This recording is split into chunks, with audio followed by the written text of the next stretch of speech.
আরে ভাই প্রতিদিন কবরের কাছে দাঁড়িয়ে কি করে?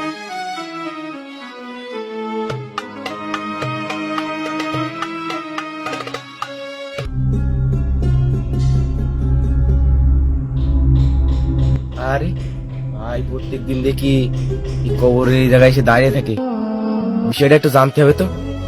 ও ভাই, ভাই তুই কবরের পাশে প্রত্যেকদিন দাঁড়িয়ে কি করিস? ভাই তেমন কিছু না, বাপ মা মারা গিয়েছে তো আজ কতদিন হয়ে গেল। বেঁচে থাকতে আমার জন্য অনেক কিছু করেছে, আমি তো কিছু করতে পারিনি ওদের জন্য।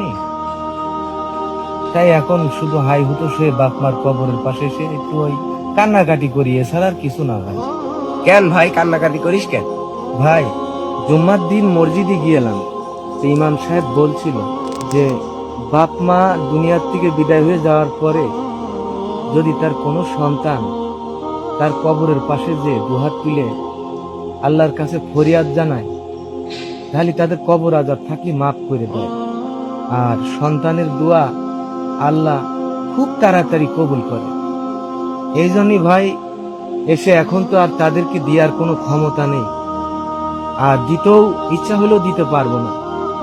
তাই এসে তাদের কাছে দাঁড়িয়ে, তাদের কবরের পাশে দাঁড়িয়ে আল্লাহর কাছে ফরিয়াদ জানাই, যদি আল্লাহ এই এতিম সন্তানের দোয়া কোনোদিন কবুল করে।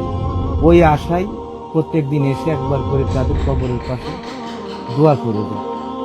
ও ভাই, আমি তো আমার বাপ মার সাথে দুর্ব্যবহার করি। না ভাই, দুর্ব্যবহার করিস না। এরা যে কত কষ্ট করে, কত জীবনের কত শখ আল্লাহ ত্যাগ করে আমাদেরকে মানুষ করেছে। আগে হয়তো বুঝি নাই ভাই, এখন কিন্তু হারে হারে বুঝি, যেহেতু এখন আমিও বাপ হয়েছি। এখন বুঝি কি জানিস, যে জীবনে আমার বাপ মার সাথে আমি নিজেই কতটা অন্যায় করেছি।